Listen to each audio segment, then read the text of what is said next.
Hello everyone, एक बार मैं पुनः हाजिर हूँ जैक द्वारा जारी किए गए सोशल साइंस के इकोनॉमिक्स के मॉडल सेट क्वेश्चन उत्तर सह। इसके पहले मॉडल सेट 1 और मॉडल सेट 2 आप लोगों ने उसके प्रश्न और उत्तर दोनों को देख लिया होगा, पढ़ लिया होगा। मुझे उम्मीद है कि आसान लगा है। आज मैं हाजिर हूँ आपके सामने मॉडल सेट 3 इकोनॉमिक्स के क्वेश्चन आंसर को लेकर। तो चलिए अब हम देखते हैं कि मॉडल सेट 3 में इकोनॉमिक्स के क्या प्रश्न हैं और उनके क्या सही उत्तर हैं। चलिए आगे हम बढ़ते हैं। बहुविकल्प प्रश्न यानी मल्टीपल चॉइस क्वेश्चन, जो 6 क्वेश्चन हैं और एक एक नंबर के, इनको हम जानते हैं। आइए देखें क्या क्वेश्चन है।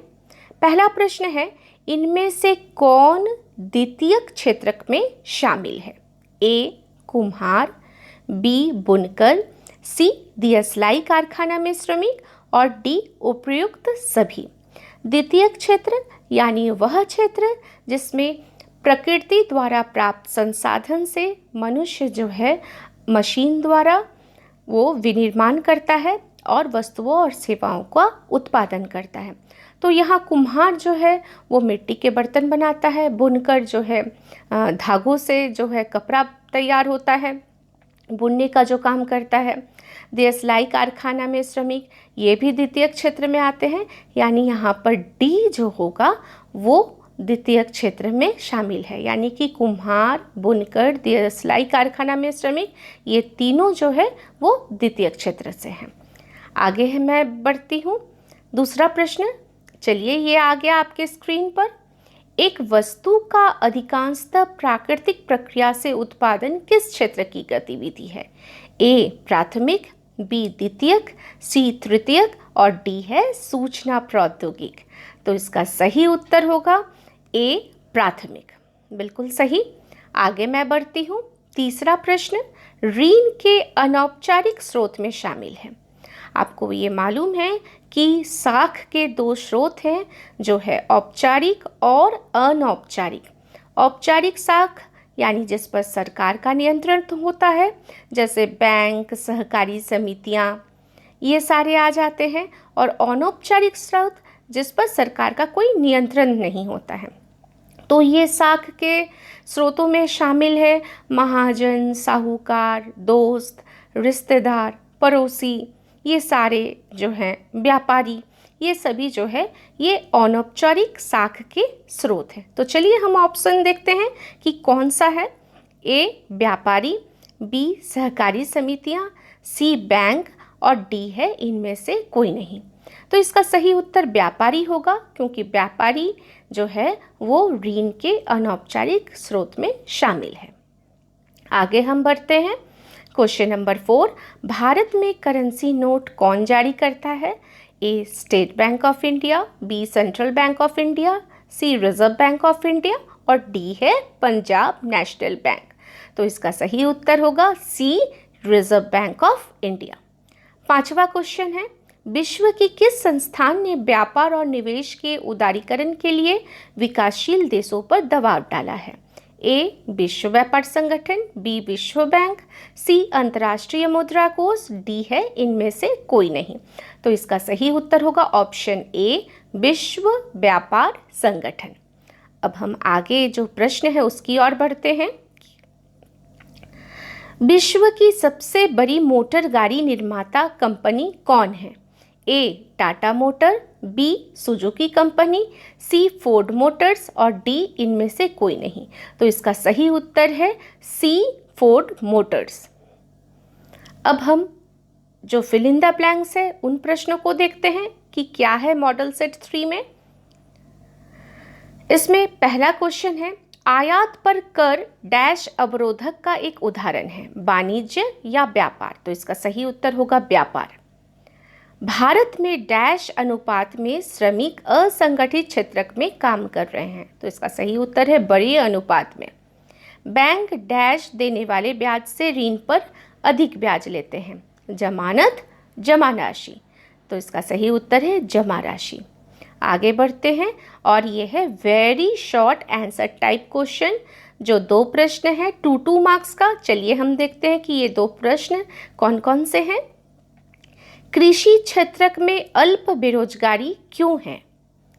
तो इसका सही उत्तर होगा चूंकि कृषि क्षेत्र पर आवश्यकता से अधिक लोग नियोजित हैं, इसीलिए अतिरिक्त लोगों को कृषि कार्य से बाहर भी कर दिया जाए तो कुल उत्पादन पर कोई फर्क नहीं पड़ता है। यही वजह है कि कृषि क्षेत्र में अल्प बेरोजगारी विद्यमान है। तो यहाँ पर आपको ध्यान रखना होगा कि अल्प बेरोजगारी, इसे प्रच्छन्न बेरोजगारी के नाम से या छिपी हुई बेरोजगारी के नाम से भी पुकारा जाता है। और ये बेरोजगारी अधिकांशतः जो है वो ग्रामीण क्षेत्रों में पाई जाती है और कृषि जो है वो ग्रामीण क्षेत्र से संबंधित है और यही कारण है कि यहाँ पर जो है अल्प बेरोजगारी विद्यमान रहता है, क्योंकि यहाँ पर आवश्यकता से अधिक लोग कार्य करते हैं जिनका उत्पादन कार्य पर कोई प्रभाव नहीं पड़ता, यानी इनको उत्पादन कार्य में रखे या बाहर निकाल दे उत्पादन पर कोई प्रभाव नहीं पड़ेगा। यानी कि इसमें जो है ये जो अतिरिक्त लोग कार्य करते हैं वो जो है वो अल्प बेरोजगारी के उदाहरण हैं। तो चलिए, आपको ये प्रश्न आसान लगा होगा, इसका उत्तर आगे हम पढ़ेंगे। वस्तु विनिमय किसे कहते हैं? विनिमय का तात्पर्य है लेन देन। जब मुद्रा का प्रयोग किए बिना वस्तुओं का एक दूसरे से विनिमय होता है तब इसे वस्तु विनिमय प्रणाली कहते हैं। वस्तु विनिमय प्रणाली में आवश्यकताओं के दोहरे संयोग होना अनिवार्य होता है। तो हम ये दोनों जो 2 मार्क्स का क्वेश्चन है वेरी शॉर्ट आंसर टाइप, ये हमने जान लिया। आगे बढ़ते हैं। शॉर्ट आंसर क्वेश्चन ये 4 मार्क्स का है। इसमें हम दोनों प्रश्नों के उत्तर की चर्चा करेंगे। पहला प्रश्न जो है वो है असंगठित क्षेत्र में श्रमिकों का शोषण किया जाता है। क्या आप इस विचार से सहमत हैं? कारण दीजिए। उत्तर, असंगठित क्षेत्र वह क्षेत्र है जिस पर सरकार का कोई नियंत्रण नहीं होता है। यही वजह है कि इस क्षेत्र के अंतर्गत कार्य कर रहे श्रमिकों का शोषण होता है। असंगठित क्षेत्र में कार्य करने के घंटे में कोई निश्चितता नहीं होती, इसलिए मालिकों द्वारा कई घंटों तक अतिरिक्त समय पर कार्य करवाए जाते हैं। दूसरा, यह क्षेत्र में छुट्टियां नहीं रहती है। बीमारी या अन्य विकट परिस्थिति में कार्य पर न जाने पर वेतन काटे जाने का डर बना रहता है। तीसरा, रोजगार की प्रकृति अनियमित होने के कारण रोजगार सुरक्षा की गारंटी नहीं होती है।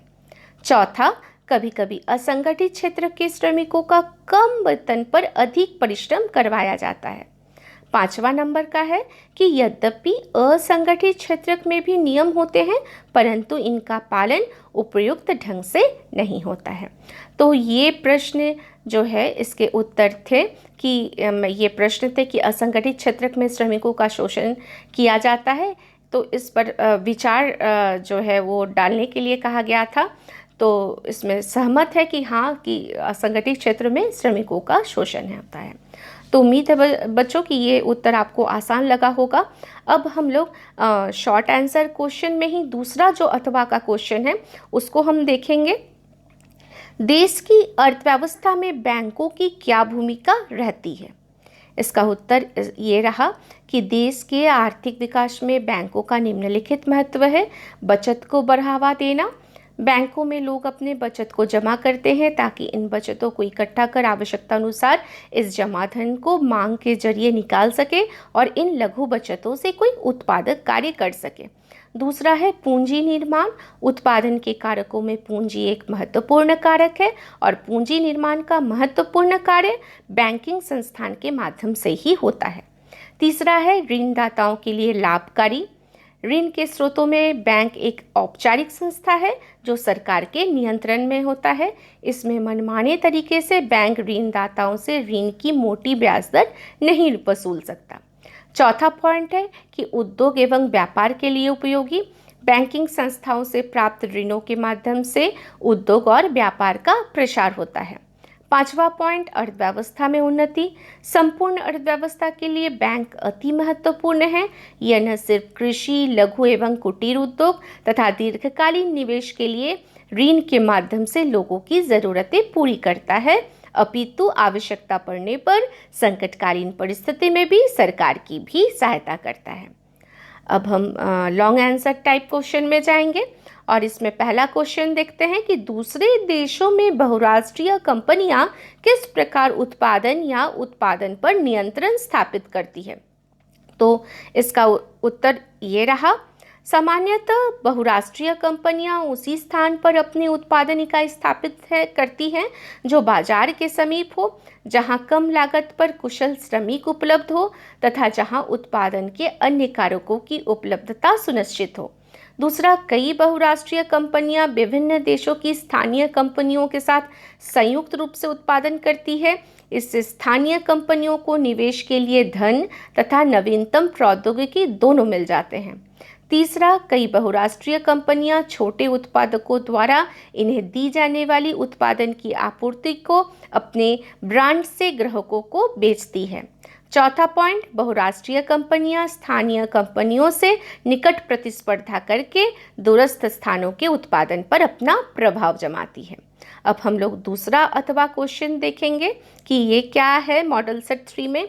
सरकारों द्वारा अधिक विदेशी निवेश आकर्षित करने का प्रयास क्यों करती है। तो इसका उत्तर है कि सरकारों द्वारा अधिक विदेशी निवेश आकर्षित करने के प्रयास के पीछे निम्नलिखित लाभ है। पहला, रोजगार के अवसरों में वृद्धि होना। भारत में निवेश हेतु विदेशी कंपनियों के आगमन से रोजगार में वृद्धि हुई है। दूसरा, नवीन तकनीक का आगमन। उत्पादन प्रक्रिया में नवीन तकनीकों के आगमन से उत्पादन में वृद्धि हुआ है, साथ ही अनुसंधान कार्य को भी बढ़ावा मिला है। तीसरा, पूंजी निवेश की समस्या का हल। विदेशी निवेश के माध्यम से दीर्घकालीन परियोजनाओं में बड़े पैमाने पर पूंजी निवेश की समस्या का हल हुआ है। चौथा, करारोपण यानी टैक्सेशन। विदेशी निवेश को आकर्षित करने का बड़ी वजह कर के रूप में सरकारी खजाने में वृद्धि भी है। पांचवा पॉइंट, वस्तुओं एवं सेवाओं में वृद्धि।